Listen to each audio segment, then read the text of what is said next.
रायगड जिल्ह्यातील नवीन अपडेट जाणून घेण्यासाठी आपले रायगड या यूट्यूब चॅनलला लाईक करा, शेअर करा आणि सबस्क्राइब। आपण आपल्या संस्थेमार्फत तसेच जिल्ह्यातील समाज कल्याण विभागामार्फत गेले अनेक वर्ष 3 डिसेंबर ते 10 डिसेंबर असा संपूर्ण एक आठवडा अपंग सप्ताह म्हणून साजरा करण्यात येत आहे आणि त्याचाच एक भाग म्हणून या येत्या 3 डिसेंबर पासून ते 10 डिसेंबर पर्यंत अपंग सप्ताहाचं आयोजन यावर्षी करण्यात आलेलं आहे। त्यापैकी एक पहिल्या दिवशी जागतिक अपंग दिन साजरा करण्याच्या निमित्तानं अपंगांना समाजातील प्रवाहामध्ये समाविष्ट करण्यासाठी, प्रवाहामध्ये आणण्यासाठी म्हणून क्रीडा स्पर्धांचं आयोजन गेले अनेक वर्ष या जिल्ह्यामध्ये केले जात आहे। त्या आयोजनाचाच एक भाग म्हणून पुन्हा एकदा आपण मंगळवार दिनांक 3 डिसेंबर 2024 रोजी केया बांटिया विद्यालय नवीन पनवेल यांच्या प्रांगणामध्ये जिल्ह्यातील अपंगांच्या विशेष शाळांच्या खेळाडूंची क्रीडा स्पर्धा आयोजित केलेली आहे। या स्पर्धेसाठी जिल्ह्यातून एकूण 18 शाळांची नोंदणी जरी झाली असली तरी प्रत्यक्ष 16 शाळांनी प्रत्यक्ष सहभाग हा नोंदवलेला आहे। 16 विशेष शाळांमधून या शाळा अपंगांच्या म्हणजे मतिमंद, मुकबधीर, कर्णबधीर आणि यावर्षी आम्ही बहुविकलांग विद्यार्थ्यांना सुद्धा या प्रवाहामध्ये आणण्याचं नियोजन केलेलं आहे। या 16 शाळांमधून जवळजवळ 250 खेळाडू विद्यार्थी या क्रीडा स्पर्धेमध्ये सहभागी होणार आहेत आणि त्यांच्या एक दिवसीय क्रीडा स्पर्धांचं आयोजन करत असताना त्यांच्या सर्व अपंगत्वाचा विचार करून आणि त्यांना जास्तीत जास्त प्रोत्साहनात्मक असे खेळ निवडून त्यामध्ये त्यांचा सहभाग घेण्याचा प्रयत्न आम्ही करणार आहोत। रायगड जिल्हा परिषदेचे अतिरिक्त मुख्य कार्यकारी अधिकारी माननीय श्री सत्यजित बडे यांनी आम्हाला पुन्हा ही संधी देण्याचा निर्णय एवढ्यासाठी घेतला। गेल्या वर्षी आपणही त्या कार्यक्रमाला साक्षी आहात की गेल्या वर्षी आम्ही या विद्यार्थ्यांचं खेळ प्रकारांचं नियोजन आणि सर्वच बाबतीचं नियोजन अतिशय उत्तम प्रकारे केलं असं त्यांनी म्हटलेलं आहे। आम्ही आमची कुठलीही प्रशंसा करू इच्छित नाही आणि त्यामुळे त्यांनी गेल्या 12 तारखेला मीटिंग घेऊन सांगितलं की यावर्षी जर पनवेलची शाळा किंवा संस्था जर तयार असेल तर या स्पर्धेचं किंवा ह्या कार्यक्रमाचं नियोजन हे त्यांच्याकडेच देण्यात यावं आणि आम्हाला 25 तारखेला म्हणजे या सोमवारी, गेल्या सोमवारी आम्हाला तशा प्रकारचे जिल्हा परिषदेकडून रितसर लेखी आदेश आले आणि 25 तारखेनंतर जेमतेम 1 आठवड्याचा कालावधी आम्हाला या नियोजनाच्या कामासाठी मिळालेला आहे। तरी देखील आजच्या तारखेला या नियोजनातील बहुतेक 80% नियोजनाचं काम हे पूर्ण झालेलं आहे। हे मला निश्चित आनंदाने आपल्याला सांगावंसं वाटतंय। हे नियोजनामध्ये मुलांना त्या ठिकाणी खेळ प्रकार आणि खेळ प्रकाराबरोबरच सकाळी त्या ठिकाणी आल्याबरोबर त्यांची नोंदणी करून त्यांना अल्पोपहार देणं, दुपारच्या वेळेत त्यांना त्या ठिकाणी जेवण देणं, सायंकाळी घरी जाताना उशीर होईल म्हणून सायंकाळचा नाश्ता देणं, हे याचबरोबर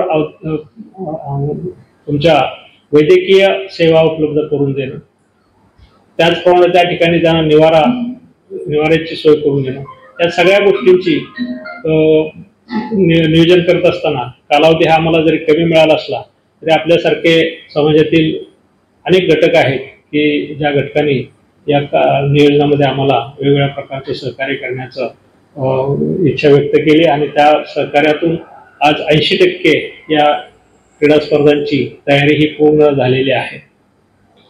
आपण या स्पर्धेकडे एक वेगळ्या दृष्टिकोनातून पाहावं, वेगळ्या दृष्टिकोनातून एवढ्यासाठी पाहावं की समाजामध्ये या अपंगांच्या बाबतीत असलेली उदासीनता ही वेळोवेळी आपल्याला जाणवते आणि ही उदासीनता कुठेतरी समाजातून दूर होण्यासाठी आपण समाज बदलू शकणार नाही, परंतु समाजाचा दृष्टिकोन बदलण्यासाठी जर या अपंगांना आपण समाजामध्ये आणण्याचा प्रयत्न केला आणि समाजामध्ये त्यांना वावरण्याची संधी दिली तर आपोआप हळूहळू समाजाची दृष्टी सुद्धा त्यांच्याबद्दलची बदलल्याशिवाय राहणार नाही।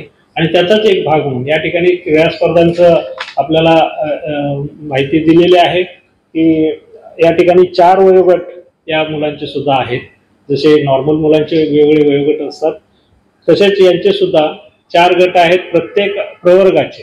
यांच्यामध्ये मतिमंद प्रवर्ग हा वेगळा प्रवर्ग आहे, कर्णबधिर वेगळा आहे, मुकबधिर वेगळा आहे आणि बहुविकलांग वेगळा आहे. असे 4 प्रवर्गाचे अपंग या क्रीडा स्पर्धेत सहभागी होणार असून मतिमंद प्रवर्ग जो आहे, बौद्धिक अक्षम, आता त्यांना मतिमंद म्हटलं जात नाही किंवा म्हणता येणार नाही, त्यांना बौद्धिक अक्षम हा नवीन कन्सेप्ट किंवा नवीन टायटल त्यांना दिलेलं आहे. तर बौद्धिक अक्षम मुलांसाठी 6 ते 12 यांच्यासाठी 50 मीटर धावणे, स्पॉट जम्प आणि सॉफ्ट बॉल थ्रो असे 3 इव्हेंट ह्या 6 ते 12 वयोगटातील मतिमंदांसाठी आहेत. 13 ते 16 या वयोगटासाठी 100 मीटर धावणे, स्पॉट जम्प आणि गोळाफेक असे 3 इव्हेंट या 13 ते 16 वयोगटासाठी आहेत.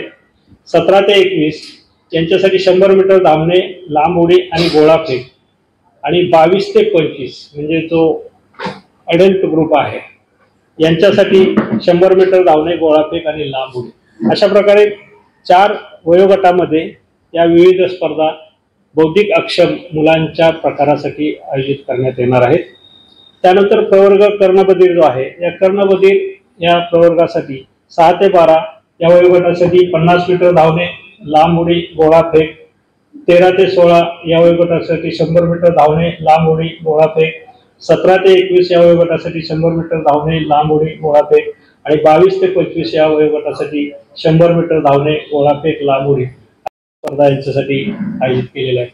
यावर्षी आम्ही असा विचार केला की जे बहुविकलांग विद्यार्थी असतात, की जे व्हीलचेअर शिवाय मुवमेंट करत नाहीत, हालचाल त्यांच्या होत नाही, अशा मुलांनी या स्पर्धेमध्ये सहभाग घेतला पाहिजे. आता त्यांची संख्या कमी असणार आहे, संख्या किती आहे यापेक्षा असणाऱ्या बहुविकलांग विद्यार्थ्यांना सुद्धा याच्यामध्ये आनंद घेता आला पाहिजे.